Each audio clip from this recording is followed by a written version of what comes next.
right. Hi, guys. Since all of you, I was going to ask how many of you have heard of LLVM, but now all of you have, by definition.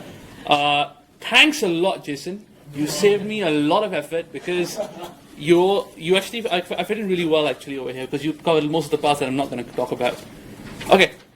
So, yeah, man. So I'm Omer. I work as an iOS developer at Garena, which may be surprising. You're wondering what an lowly iOS dev wants to do with compilers. Actually, we use LLVM a lot in iOS, and that's like how we're introduced to LLVM. But I'll get to that later.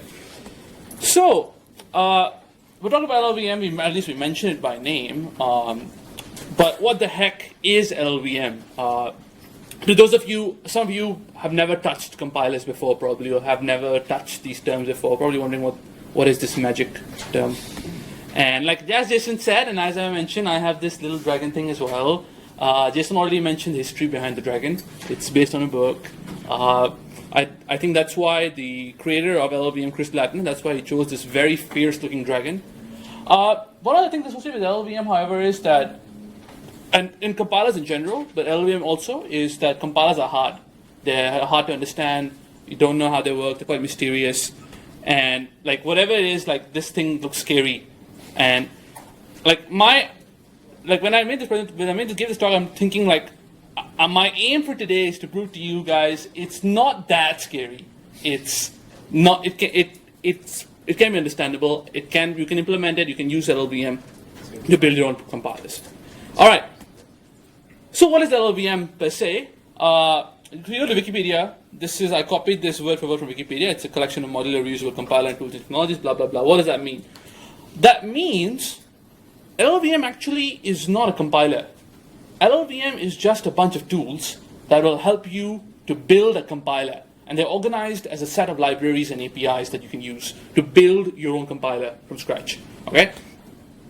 So if you're talking about building your own compiler, that means there must be existing languages using that compiler, or using LLVM, right? Because the LLVM is a tool chain. It's a tool that compilers will use. That's like an engine of your car. It's not the car itself. Okay? So the few hot rides that are using LLVM these days, Clang. Guys might have heard of Clang. Clang is the C compiler, C, C++, Objective-C and Objective-C++ compiler actually. It's developed by Chris Latin, the guy who actually is behind LLVM, and it's a default compiler. If any of you have anyone done like iOS dev or ever used Open Xcode, if anyone has ever opened Xcode, they probably used Clang because Clang is a default compiler in Xcode, and the Clang toolchain is the one you will use if you ever do iOS dev or Mac OS dev, etc., etc. All right, it's actually and it's recently became very popular, even rivals GCC now actually. Another language you might have heard of, Rust. It's a new language, maybe not so enthusiastic about it. It's got a very nice memory model. No one cares about it. Okay, never mind. Doesn't matter. But the compiler is implemented using LLVM. All right. Swift, because two hearts there because I'm an iOS developer. We use Swift, as in we're not using Swift yet, but we'll be using Swift soon, and I love Swift, and it's functional. Yay! Functional programming. Yay! I haven't touched Rust that much yet. The memory model is still reading up on it. So yeah, and Haskell, yes, my favorite, my most beloved language is the Haskell compiler. Also uses LLVM under the hood, and with if you notice, a lot of these languages, like at least the three Latin languages, are more modular languages. And if you notice this trend, there's a increase. If I were to plot a graph, there's a trend of more language implementations using LLVM as their under the hood. So there must be a reason for it, right? There must be a reason why this LLVM is so popular. So let's do a comparison. Why? And we're going to do a comparison. We're going to do a comparison with GCC because I mean, when you think of compilers, you think of GCC, right? By default, maybe.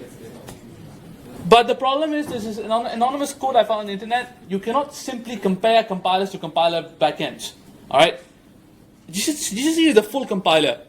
GCC provides everything from parsing your source code to some internal representation to actually compiling it to machine code. LLVM doesn't do that actually. The actual comparison you should do is Clang versus GCC. Because Clang is the actual compiler, or in LLVM terms, it's the LLVM front end that uses, or the compiler front end that uses LLVM under the head. But anyway, some differences, or I'm going to do a comparison between Clang and LLVM versus GCC, and why like Clang/LLVM has proven popular recently. One of the problems is GCC has had these architectural problems for a while. GCC was designed to be a monolithic compiler. It wasn't designed to be a library, so it's not that extensible. It's a little hard for you to extend GCC and use it for your own language implementations. But Clang has been designed from that goal from the get-go. Similarly, Clang supports a lot of extra language extensions that are not yet in GCC, or may have been there now, but they took some time to get to GCC. One of the things, for example, if any of you has done iOS development, is automatic reference counting, ARC. Anyone familiar with ARC? No? Yeah. No, maybe there's some people, yeah. ARC is basically, it's a means to do memory management, not garbage collection. But the way ARC works is that it will generate code for you to do memory management. So you don't have a garbage collector running, collecting all the garbage, but the code actually is doing manual memory management, but it's just that the manual memory management part of the code is generated automatically by the compiler inferring some semantics from your code. So that's automatic reference counting, and this is something that they implemented for Objective-C, and it works pretty well. Similarly, Objective-C has lambdas called blocks, which are a Clang extension that Clang added, and it's very impressive. And if you see like all our APIs in iOS and Mac OS X SDKs, they all use blocks quite heavily because they're an extension that Clang developed. And there's a lot more stuff that Clang has. There's a whole article on this. All right, warning, incoming very long, boring history lesson. Please do not fall asleep. So Clang started as a university project by this guy called Chris Latner. And it, very humble beginnings. It was I think it was his PhD project or something. And then now he works out on Apple, and he's quite a rock star. And that's it. Done. End of history lesson. The lesson here is, if your FIP is interesting enough, you can be a rock star. So like, yeah. And the other lesson is that PL FIPs are very cool. So yeah, like go for PL modules. All right. Anyways, now to the hot stuff, to the stuff itself. Let's jump into it. So just now, Jason showed you guys a nice flow chart of compiler pipeline, right? I have the same one. Just it's slightly uglier. It's less readable. But hey, it really turns me on. Like this thing, like as I'm a PL guy, seeing this really wakes an animal in me. All right. And just to like go through with you like some of the steps, like some of the stuff that goes on here. I know the font is a little small. The first part of a any compiler is it will do some lexing, it'll do some parsing, it'll convert your source code into some representation. Then it'll basically do some lot of analysis on the internal representation to optimize it, and then it will generate machine code based on that, right? Pretty long and complicated procedure, by the way. This. When you use LLVM, that's all you need to do. So like, I'm just kidding. This is actually much better. I don't want to care about all that stuff. So with LLVM, your compiler actually can cheat and only needs to do three things. That is, it needs to convert a source program into LLVM's internal representation, i.e., it needs to lex the program, parse it, convert it into some abstract syntax tree, then convert that syntax tree into LLVM IR. Done. So what is LLVM IR? I'll get into that a bit more. But the basic gist of it is that LLVM will handle a lot of stuff for you. And what that stuff includes is converting your stuff into readable, optimized, highly efficient machine code. Okay? So if you think about it, LLVM essentially is a very powerful reusable compiler backend. Backend meaning that there is some internal representation or some API or something that you feed it, and it will shit out very nice optimized code for you that runs beautifully, and it will be supported on a lot of platforms like ARM, like x86, PowerPC, whatever architecture you're using, because LLVM has developed pretty nice ways to optimize this stuff for you. Okay. So now that we've discussed this, I'm going to talk about what you throw into LLVM. What's that interface you use, or what is the thing that makes LLVM so powerful, the glue that holds it all together? All right, the one ring that rules them all. It's LLVM IR. LLVM IR means LLVM's internal representation. And this is the main ingredient behind what makes it so sexy. LLVM, if you think about LLVM as a function, LLVM just converts LLVM IR into optimal machine code. That's all LLVM is doing, and you let LLVM do its job. You just need to provide it LLVM IR. So what does LLVM IR look like? So I'm gonna show you some examples of LLVM IR.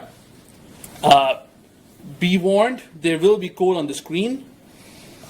If there's anything that's not clear, let me know. Oh, sure. Hold on a second.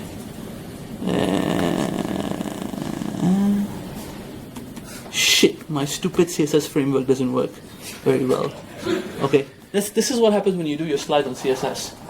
It sucks sometimes. I have a very simple little function here. It's a C function. It's int main, and it just returns the meaning of life 42. That's it. So this is all the function. This is the simplest C program I could think of. Simplest C program possible, right? Int main, then return 42. That's it. Nothing else, right? Now I'm going to compile this little C program, and I'm going to use Clang, and I'm going to pass some funny arguments to it. All right, and these funny arguments will basically generate the LLVM IR corresponding to this program. And let's see what it produces. So this is what it produces. This is LLVM IR. In LLVM IR, first thing is define, and I have a main. So if you see, I have a function, and then this is prepended with an @ symbol, which basically means this is a global symbol. And it's returning something of a type int32, and the constant, the number itself 42. And that's it. So if you think about it, this actually is pretty readable, right? It's not that bad. Relatively, it's readable. If you guys have read assembly languages, like, this is not that bad, actually, to some extent. So anyways, where it corresponds very nicely. So basically, this is a very simple LLVM instruction. It's a return instruction, and you have a symbol called main, and you have a define. Simple syntax, right? I'm going to look at a slightly more complex case now. So here is a slightly more complex C program, which is basically, I'm declaring int a equal 32, int b equal 16, then I'm returning a plus b. Okay? Simple C program, right? So let's do the same magic we did again, and let's look at the stuff it produces. And shit, whoa, that looks bad. That looks really bad.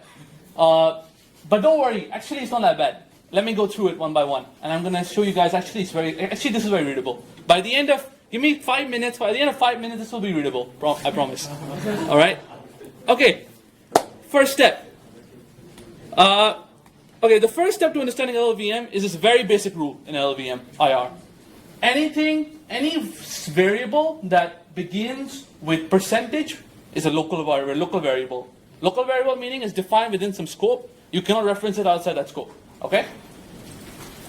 And anything with the @ symbol is a global variable. That's it. These local variables actually represent register assignments. So like, here's a simple example. Let's say I have this simple LLVM line, right? I'm saying percentage result is equal to multiplication in 32, an argument, and then multiply by 8, and this constant 8. What this is doing is it's multiplying the local variable percentage x by 8. Okay?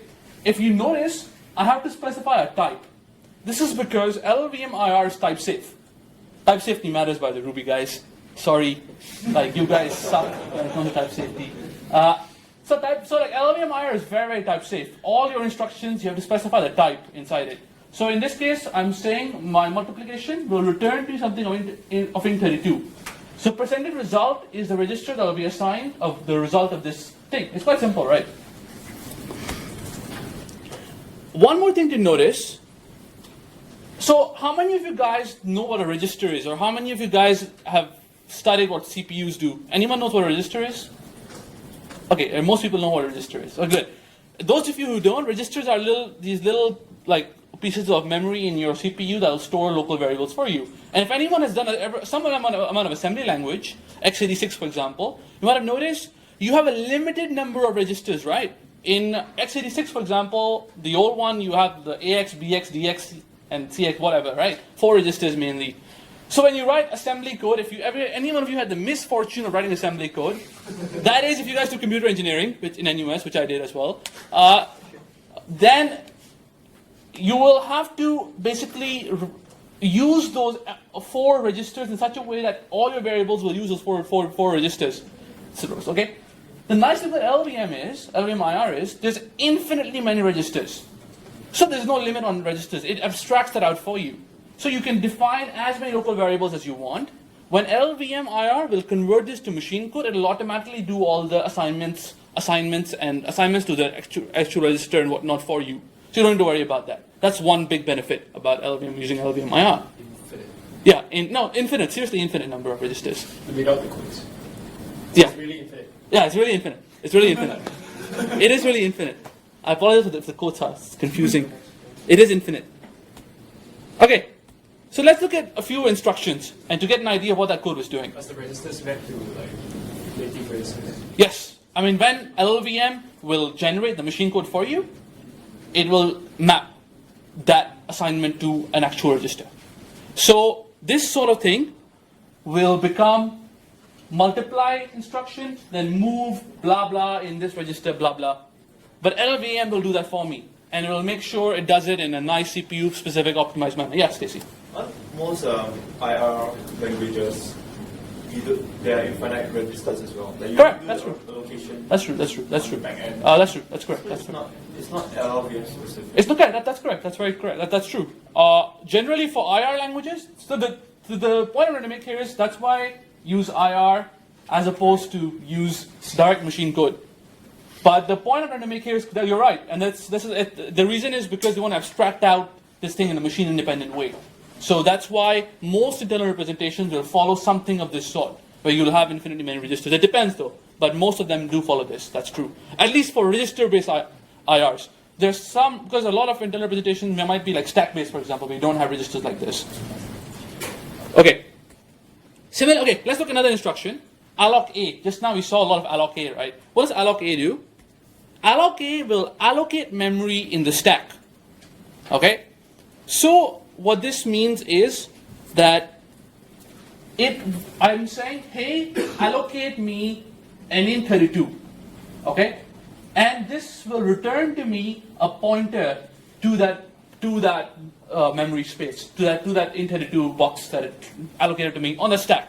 Okay? How many of you guys are familiar with stack versus heap? Anyone who doesn't know what stack versus heap is?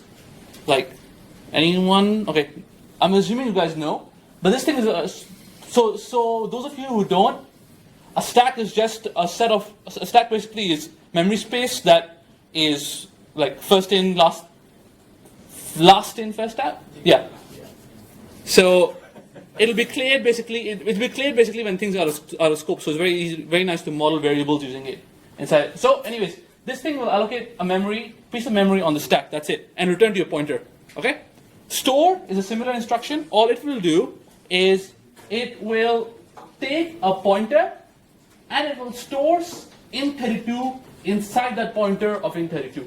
Okay. Very simple. So this instruction is simply storing 10 inside the %a pointer. That's it. Or if you guys are wondering what this align thing does, align is basically for you to specify how you want to align what you call your registers. But don't worry about it. You can leave it out for now. This is literally code generated for the machine. That's why there's going to be some extra stuff. Don't worry about it. It's not a compulsory argument. Lastly, so once again, store will store this number inside the pointer. Simple, right? Load is very simple too. Load will take a pointer and return to you the stuff inside the pointer. So it will return to you an int32 from an int32 pointer. Okay? And here we are loading this something inside the int32, and the value is stored inside this local variable %2. Okay? So similarly, we have some mathematical instructions like add. Mathematical instructions are pretty simple, like add, subtract, multiplication, and usually they will have two arguments, and they will return the result of that mathematical operation. And this NSW thing is basically stands for no unsigned wrap. Basically means don't care about sign unsigned stuff for now. And obviously notice how all the instructions are type safe. Okay, so now knowing what the instructions mean, let's go back and look at that very scary looking piece of code. So what's going on here? The relevant parts here are this part first. I allocate the variable A and B on the stack, these two. Then these two parts where I store 32 inside A, 16 inside B. This is what I'm doing here. 32 inside A, 16 inside B, right? And the last part where I will add them together. That's it. And then done. And then I return. Because these are stacked, because these are allocated on the stack, when the function goes out of scope, those variables will automatically be popped. Okay?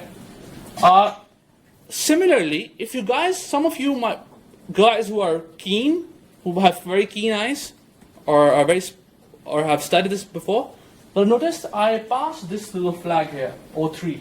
Anyone knows why I did this? Good. Yes.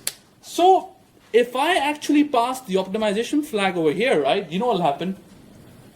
Any ideas on what this will look like? Same as the previous. Correct. It'll actually add, the compiler will add these two numbers and actually return to me the result. The thing will be a constant and look like what the first example was. So for this example, I didn't pass the optimization flag. And this kind of tells you, this sort of optimization is called constant folding. A compiler will do constant folding and it will try to reduce the number of CPU instructions basically.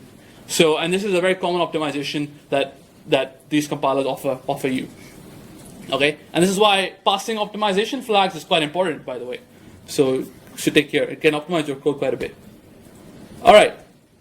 So now that we know a bit about LLVM, we're going to go to the next part about the talk. How to build our own language using LLVM. Like I said, there are three parts to the language. A lexer, a parser, and an IR emitter. So lexer, parser, and a thing that'll shit out LLVM IR, right? Okay. So the language, yay! Like everyone here, like Jason before me, and I have to thank Jason for this. I'm also going to do a Lisp because Lisps are very easy to implement. It's a dynamic. Yeah. So the language I have is called TISP. I'm not very good with names, as you can see. Just a few sample code, like from what the language would look like. It's just a very simple Lisp. It's not even it's simpler than Jason's Lisp because it doesn't have lambdas. It's super simple. I only have one data type, double. That's it. I don't support any other. Integers can go screw off. So can strings. So can everything else. Unlike JavaScript, I only have double. Right now, similarly, I support some mathematical operators. So, and if you want to do a mathematical operation, like you do something like this, plus 2, 3, they'll evaluate to 5. And then you can define functions, and you can call functions. So you can define function like this, defin, add, then the function arguments, then the function body. Jason mentioned this before, so I won't spend much time on this. Thank you, Jason, once again. So yeah. Now, let's see. Our job is to convert this into machine code, right? Using LLVM. But our actual job, because LLVM does most of the hard work, is to convert this into LLVM IR, the stuff I showed you earlier. Okay? So if you think about it, how would you do this? How would you parse this raw stream of characters coming in and convert it into some alternate representation? Well, the first part of this is that the input you're dealing with is a raw character stream. So the first thing you need to do is to convert that raw character stream into something useful, right? And something that represents something for you, right? In our case, we will convert the raw character stream into identifiers, numeric literals, operators, and lots of parents. Okay? But I'm going to show you with code what this is going to look like. All right, in a bit. But this is the first. But just give you a basic idea of it. The second part is an abstract syntax tree, which Jason also talked about. So if you think about how would you represent a program is, you can think about a program as a tree of expressions, right? And like Jason mentioned, this tree would have these kind of nodes. Your nodes will be numbers or variables or function definitions or function calls. So when you do something like 42 is just a number. You do something like this is one node, the plus sign. This is another node. This is another node. So you have three nodes in this expression, right? So think about it sort of like think of it as a tree-like structure. All right. Oops. All right. Yay. How to represent this? So one way to represent. So if you think about this AST, so this syntax, don't worry about it for now. I'm going to explain this in a bit. I have something called an expression, and an expression can be a number, a double. It can be a string. It can be a function call, which would mean it contains a list of other expressions which are arguments. It can be a definition, a variable definition, or it can be a function definition, in which case it contains a function name, arguments, and the function body. And this is how I would represent it if I was using a language with union types. What are union types? Union types are types that basically allow you to say things like this type can be either this or this, exclusively or this, exclusively or this, exclusively or this. And there are lots of nice languages that have this. Haskell has, this syntax is Haskell syntax. Nice thing for you guys is, because I've given a lot of Haskell talks before, and this is not another Haskell talk. So, and you will not believe what language I'm going to implement this in. Anyone wants to guess what I'm going to implement this in? Ruby, brainfuck. Brainfuck would be close. No? In IR itself. No, man. What the hell? I'm not that good. Just No. I wish. That'd be nice. I wish. I wish. It's possible. Can be done. But not yet. No, man. I'm going to be boring. I'm going to do it in Objective-C. Yes. Oh, shit. I know, right? That old shitty language that Apple still keeps around. They're deprecating it. Yeah, I should use Swift instead, probably, for this. But there's a good reason. There are good reasons why I did this in Objective-C. And you will understand those very good reasons when you see the LLVM API. But now I'm going to show you some, and also because I'm an iOS developer. This is my native homeland. All right, this is my Israel. All right.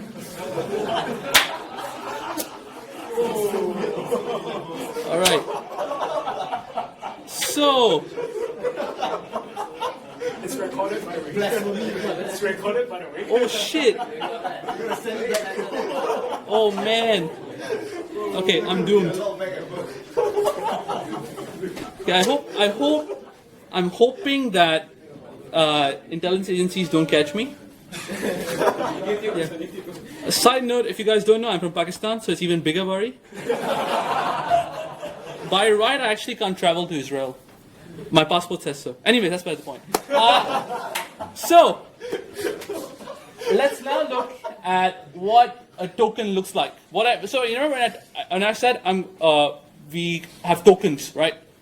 So I'm going to show you what the token, what I meant when I said token. So, because I'm using Objective-C, and because I think everyone here should know object-oriented programming. Oh, okay, bigger. Sure. Hold on a sec. Sorry for using Xcode.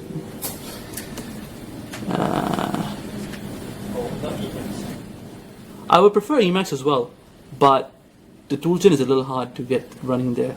All right, I hope it's big enough. All right, can anyone see? Okay, great. Okay, so everyone here probably has done object-oriented programming. Everyone knows what a class is, right? Hope everyone does. Okay, great. in Objective-C, this is a class. This is a class definition. And these property means my instance variables of that class. Okay? So my token consists of two properties, a string called the value and a type of that token. All right? The type of, and here I have some tokens defined in this enum. So my token can be either a parent or a number or a name or an operator. These are the 4 kinds of tokens I have. And this little structure, this little class represents basically a token type and the actual value of that token. Okay. And then I have this thing called a tokenizer. The tokenizer, all it does is it will take string input and it will return to me an array of these tokens. Simple, right? So if I pass it like a raw string, it'll just give me a string of this object with parent, and then it'll contain the parent inside, name, then it'll contain name inside, etc., etc. All right? And that's it. That's all it's doing. Actually, the implementation is quite simple as well, if you want to go through it, but it's actually not that complicated. I'm just going to give you a quick glance at the implementation. I'm not going to discuss the implementation we don't need to spend time on the implementation. We just want to show you it's actually very simple. All you need to do is you take the string, you just have on loop, you take the string, you take the current character out. First thing you compare is there an open bracket, open parent. If it's an open parent, I create a token with type parent, value, this open parent. Yay! If it's a closed parent, I do the same thing. So smart. If it's an operator, and this is the list of operators I support, I do the same thing. Yay, token type operator. Then, woo, so I'm so smart again. I pass in the current character. For some white space, because my language can have white space inside, can have spaces, tabs, spaces are better than tabs, or it can have new line characters, etc., etc. I just continue parsing. I don't need to care about them because I don't give a crap about them. Lastly, I have digits, some funky code here to deal with decimal numbers, but the basic thing here is at the end of it, I will generate a token of this type number, right? And then I have some more funky code for generating identifiers. So same thing, I will generate and basically collect the characters one by one and put them in a string together. At the end, I will generate this thing. There's a token of type name with the string, the name inside. So if you pass it add, like if you pass it bracket, add plus, bracket, add 1, 1, the tokens will be the bracket, the parent token, the add token, the 1 token, and the 1 token, and then the close bracket token. That's all it's doing. Very simple implementation. Nothing complicated. All right? That's the first part of this thing. This is the tokenizer. Now, the second part is, how do I represent my abstract syntax tree now? All right? And since I'm using such a language as shitty as Objective-C, how do I do this? Supposedly shitty. By the way, serious note, I love Objective-C. It's a very nice language. And it's become nicer because it has generics now, solo generics now. Anyways, so here's what my abstract syntax tree looks like. I will have a base class called OI expression. Guess what OI stands for? Yeah, get plus points for that. Side note, Objective-C does not have namespaces. That's why our great solution is we prefix everything. Yay! Right? That's why it's, having said that, it's still a very nice language. Anyways, so I have this base class OI expression. We can forget what this does. Don't worry about this. So I have expressions that are of type number. An expression of type number just contains the value of the number inside it. In this case, the double, which is inside it. That's it, right? That's all you need to care about. So number expression, number, numeric expression, number inside. Then I can have a variable expression. A variable expression just contains the name of the variable inside it. Simple. I just can store the string name, and that represents the name of the expression. That's it. That's all I need to store inside. A binary expression contains 3 parts. A string, which is the operator. Now here's the recursive bit. The expression that's the left-hand side, and then the expression that's the right-hand side. Okay? So, and this thing can be an expression of whatever type. It can be whatever. So this is where the tree comes in. This will, as we think about it, it'll form a tree, essentially. All right? I can have a call expression. A call is a function call. And because it's a function call, I need the function name. And the function name is this string called callee. And then it contains an array of all the expressions that are the arguments of this function. So if I have add, if I have like a function that's doing like a add one and then some other expression, it'll be all the expressions will be inside this arguments array. Then I have two things for supporting functions. I have the first thing, which is a prototype expression. A prototype expression represents the function name and the argument names. Because when you define a function, you define a function and you define its argument names, right? So this thing stores the function name and the list of its arguments. The list of argument names I define. And the function expression itself, which contains of the prototype expression, aka the function name and the types, and the function body. That's it. And then I have some, because I also support if conditional, I only have one control flow, if, inside this language. My if condition, if expression just contains the three expressions: the condition expression, the then expression, and the else expression. All right, that's it. So this is an abstract syntax tree, or rather, these are the nodes of an abstract syntax tree. We construct an abstract syntax tree out of these nodes. Okay. Yeah. So I hope that sort of clarifies what an abstract syntax tree is. And this is one of the reasons I did this in an object-oriented language, because people are seemingly more familiar with object-oriented languages generally, and I hope this helps. It hurt me a lot not to do it in Haskell, because guys caused me a lot of pain. Seriously, it hurt. Anyways, so parsing strategies. So now we have our AST. We know we want to convert our array of tokens into our AST. How do we do it? Well, we can do a handwritten lexer and a recursive descent parser. That basically means is we'll recurse through different token types and return the different expression that represents the token type and do it by hand. That's nice, reliable way to do it. That's how Jason did his parser. That's also how I will do it as well. But there are actually more cooler ways to write a parser. If you want to, if you're a real badass, and if your language is a total badass, then you should use Antler. Antler is basically Antler and some other parser generator frameworks. What they allow you to do is, remember the very nice language grammar that Jason showed you guys?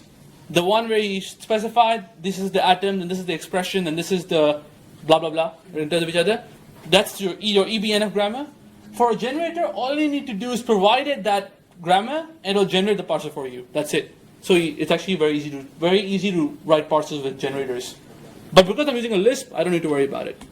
Another very nice way is to use parser combinators, which is essentially it's recursive descent parser, but it's a nicer way to represent them. But because I gave a talk about them earlier, and because once again you guys won't let me use Haskell, I will not talk about them either. And because parser combinators, I'll need another few hours to talk about them, so I will not talk about this. So we're going to do the first approach, and because we love Objective-C. So although technically you can do both of these in Objective-C as well, but that's besides the point. All right. So I'm not going to write my parser, and my parser is going to convert the source code into AST. So let's see what my parser looks like. And I have a parser here. So actually it's quite simple. I have this thing called parse result. A parse result is a class. It just contains an array of tokens that are remaining that I haven't parsed yet, and it contains an expression that I parsed out, the result of the expression. Don't worry about its protocol. It's actually this is an expression of the same type I showed you guys earlier. There's a reason for why it's a protocol. I'll explain that later. But just think of this as the result. Okay. And I'm going to show you guys the implementation of this method. Like how does this produce this thing? It's actually a very inefficient, but slightly more on the easy to read side of kind of parser. So here is how my parser works. So what I will do is I get my tokens. I take out my first token. Array of token, take the first token out. Right? First token out, very simple. I check the type. So if it's a number, very simple. I just create a number expression, and I tell it here are the remaining tokens. This rest method will basically just produce a new array with all the elements except the first. Okay? It's a method, it's a very, and here's the implementation if you don't believe me. That's it. That's all it's doing. I define this method on NS array. Okay? It's very simple. That's all it's doing. It's just a subarray excluding the first element. Okay? So this is the first, very simple, right? Number, create number expression. Similarly, name, create name expression. Very simple. Once again. The part where it becomes slightly more complicated is when you see a parent. Because when you see a parent, you could be a few things. If I'm a parent, then, you like my error handling, by the way? Here's my error handling. Very awesome error handling. Return nil. Like, super awesome error handling. I couldn't get better than this, right? But yeah. Anyways, aside from super awesome error handling, so I check my type parent. If I have a parent, then I do a look ahead and I check the next token. If the next token is an operator, then I have this other method to do it. If it's a name, then I have some reserved words, right? So my defin, for example, is a reserved word, and my if is a reserved word. So then I have some other methods to pass a defin and parse an if. All right. So either the thing is a binary operation, in which case it's an operator with the plus minus one of those operators, or it's a function, or it's an if statement, if expression, or it's a function call. That's it, because it's a list. That's all you can have, right? If you look at this method, the parse binary op, very simple implementation with super nice error handling. What's like awesome error handling, right? But all this thing is doing is it will recursively call the original method to parse the left-hand expression, parse the right-hand expression, and then it'll create the abstract, basically the expression object for me. This is my expression object, the binary expression with the left-hand side, right-hand side. Simple, right? Just do a bit of recursion. That's all. Similarly, for function, if I want to parse a function, all I need to do is first I need to parse the argument list, then I parse the function body recursively, and then I create the function object. That's it. It's not that complicated, actually. Don't need to go through too much detail. Similarly, if I want to parse function call, all I need to do is check open param, find my function name. So function name is over here. I get my function name, first argument. Then I just loop through all my other tokens, recursively parse everything else. And that's my argument list. Then I just add all this stuff to my argument list, and I create a call expression. That's it. Very simple stuff. Nothing complicated. All right. And that's it. That's all the parser is. And in order to, don't have time to demo this particular component by itself, but the basic thing you can keep in mind is this will produce to you a tree of expressions. That's all. Okay. So that's it for the parser. Now we're gonna go to the fun part, the meat of the talk. Yeah. Okay. Sure. I'll hurry. So the next part is how to convert this abstract syntax tree into an emitter. How to make it emit LLVM IR. And which LLVM IR later on will use LLVM to convert to machine code. So for the emitter, so the last thing about LLVM, and this is the secret to why I use Objective-C, is LLVM provides a C++ API for us to build LLVM IR instructions. And this C++ API, it's a lot better than you actually concatenating instruction strings, which is what you might have done right earlier on. This approach is a lot better because you have a lot of type checks you can do this way. So I'm just going to walk you through a bit of what the code generation looks like. Just to give you guys a gist of it, so you can understand how it works. So in my expression, right, I define a method called codegen with context. Okay. And this has many implementations. Every expression object type defines an implementation of this.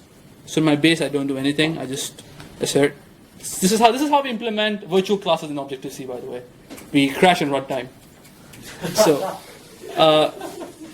cool, right? Objective-C. Anyways, so for numbers. So how do we generate an LLVM IR corresponding to a number? It's very simple. Like I showed you guys earlier, a number is just a constant in LLVM IR, because LLVM IR has constants, right? And this gobbledygook is what you need to do to create a constant in LLVM IR. What this means is, it'll do some get context, then this thing will basically create what represents in LLVM terms a constant. and I just feed it the double that I had. That's it. Okay? Yes. Context. A context is LLVM's object that it uses to store, like basically contains references to a bunch of other stuff that it needs. Basically, if you want, you can look at the definition of it. This is LLVM context. It contains a bunch of stuff that you might need, that it might need when it generates the stuff. It's basically a nice handy way for you to contain a lot of global variables that you might need. Yeah, it's nothing complicated. Yeah. Oh, I have my own context variable here where I also store a bunch of global variables. I'll explain what they do later on. But okay, this is all we need to do for double. Okay. Next one is if I have a variable, all I need to do is I need to take the variable definition out from some lookup, do some lookup, variable lookup, and then I take whatever value that variable represents out. And then if I can't find it, then I do some nice error handling over here.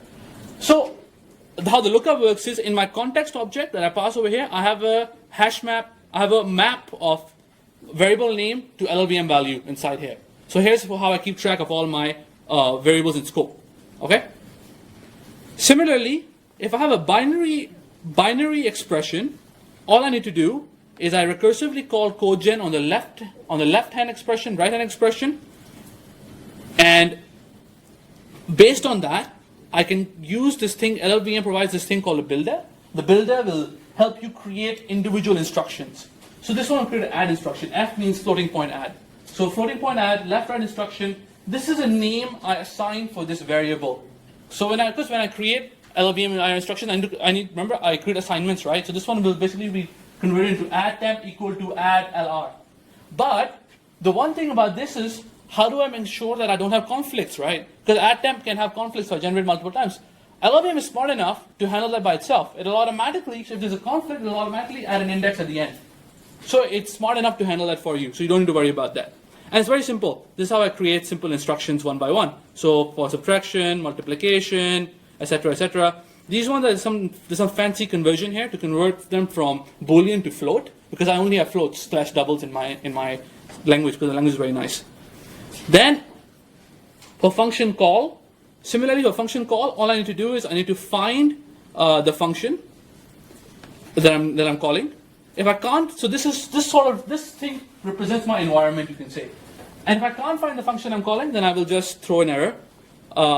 Otherwise, I will check the argument count, etc., etc. Then I will just generate the function arguments, cogen the function arguments recursively one by one. That's it. And then at the end of it, I will use this thing to create a call instruction. LLVM has a call instruction. To call, if you want to call a function, you do a call instruction. And this is equivalent to a C function call, actually. So technically, by right, I can even call C functions in this language.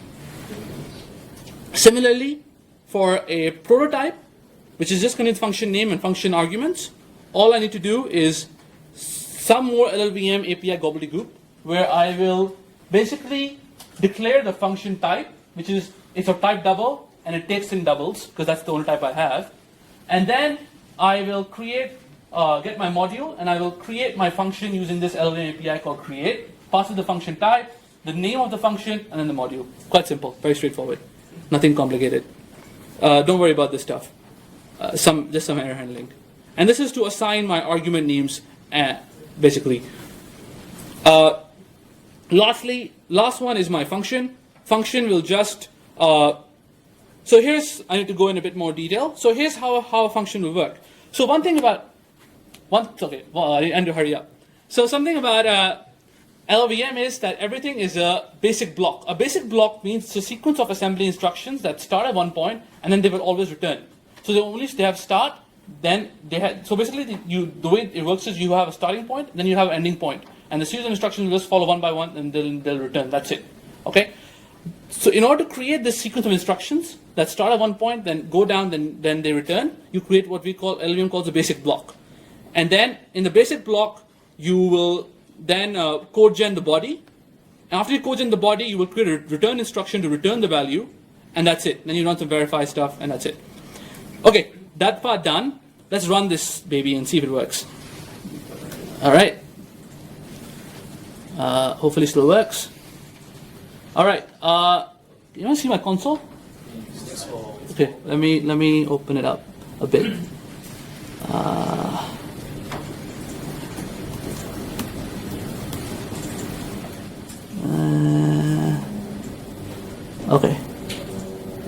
Okay.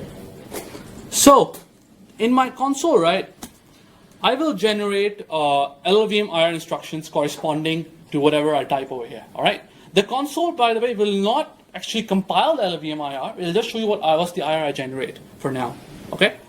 So I write a constant, and I get this thing, a double 4.2 blah blah blah. This is how it represents floating point. All right. What happens if I do an add? Okay, because LLVM is smart enough to do constant folding for me, actually it folded the constants together to give me a double 3. Okay?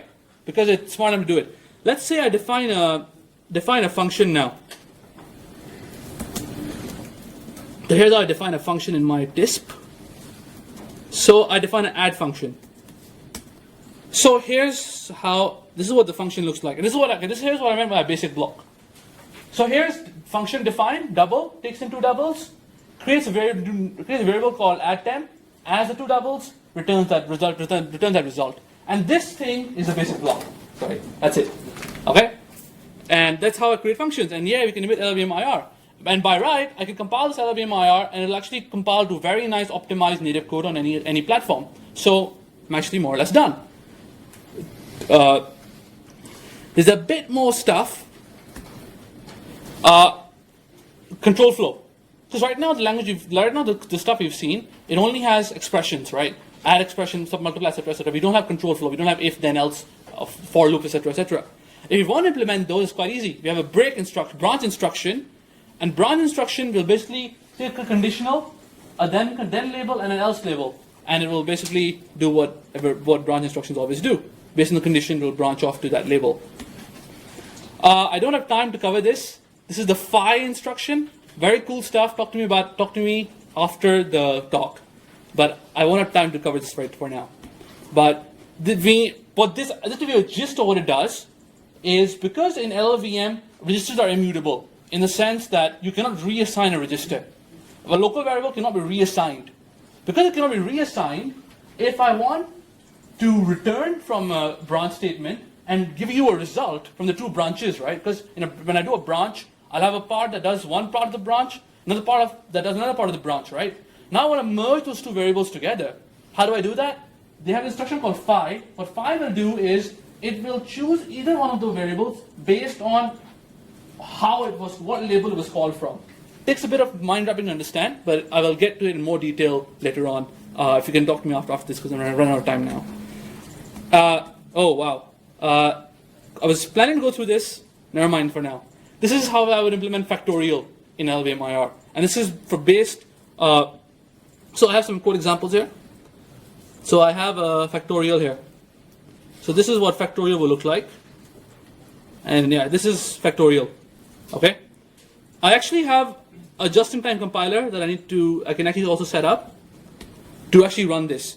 But leave that out for now as well. Short on time. Point being, at the end of all this, LLVM is not that scary after all. And I saw this new optimized logo for LLVM, where LLVM is a pony, princess pony. I think it kind of fits well. It may look scary, but actually it's not that bad. It's pretty workable. And on the whole, right, if you guys are wondering why would someone want to dabble in this sort of thing, why do I care about this? I mean, I'm not going to make my own compiler, right? Chances of that are very slim. But the thing is that you can use, because Clang and LLVM are open source projects, you can actually contribute to them. And you can actually extend the languages that you work and love. So Objective-C, for example, Objective-C has a few bugs. For example, if anyone use Objective-C, this particular format has a bug where it actually doesn't tell you at compile time whether your format is correct or not. You can actually fix these bugs by contributing to Clang and LLVM, and it's open source. You just need to file a patch with them. It's not on GitHub, but that's beside the point. Yeah. Similarly, you can contribute to Swift, because Swift is a new language, new compiler, also compiled using LLVM, and you can actually contribute to the Swift compiler. It's open source, and it is on GitHub, so it's cool. So yeah, and like you do projects like you can implement a stronger type system of Objective-C. Like there's tons of things you can do. Like there's basically once you get into it, you can implement or you can extend your own favorite programming languages as much as you want. And this sort of thing is actually quite inspiring, I feel, for someone who's interested or doesn't actually have a direct link or is not actually doing a PhD in it, but just wants to make the language he works in slightly better, like me. All right, that's it. Questions? Any questions? Yeah, so. What other stuff does LLVM have that you haven't covered? So like OS-specific stuff like threads and stuff, does LLVM cover? So, okay, OS-specific stuff does not matter to LLVM because LLVM is a compiler. It's not an OS. For OS-specific stuff, threads, for example, threads are an OS API that you will call in your program, right? But the compiler doesn't know anything about it as such.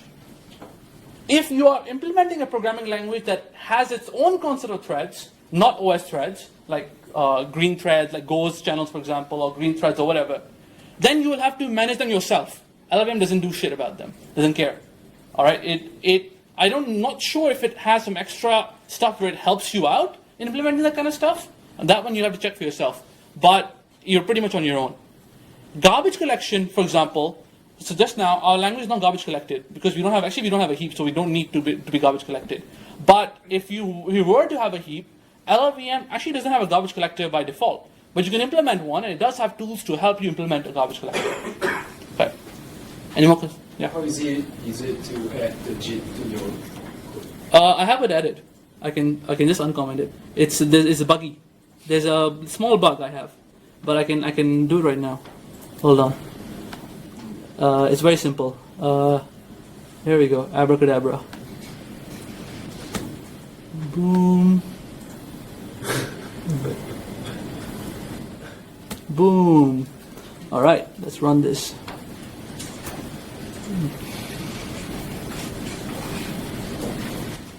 So now it will not just compile, it'll actually run it as well. So okay, this one is a cheat because we know this will work because of the constant folding. But one thing to bear in mind is the way I run it is I will create an anonymous function in my top level, and then I will basically whatever expression you wrote, I will put that inside an anonymous function. That's how I do my REPL. That's how I do my compilation. Top level. But let's do a slightly more interesting example. Addition. Once again, AB plus AB. Okay, add function defined. 100 and 200. Yay, evaluated 300 works. Woo! So this thing actually, so just to give you an idea, this may not seem impressive, but what this actually did, it is that it took the LLVM bytecode, LLVM IR, and it basically generated native bytecode on the fly, native code for you on the fly that's running on my machine right now. So it's not a virtual machine that's actually implemented. This is actually generating native code for me right now, and this is essentially a JIT compiler. It's a just-in-time compiler that's compiling instructions as and when my expressions come in. Problem with this is there's a bug. If I call this add again, it will fail. I'm still debugging that. So yeah. I'm a question of time. So all right, that's it. If you have any questions for Omer, please approach him after the talk. Yeah. And right now we're preparing for the final Q&A session with Marco. All right. Quick Q&A session. So we can take a 3 minutes break. And thanks, Omer, for.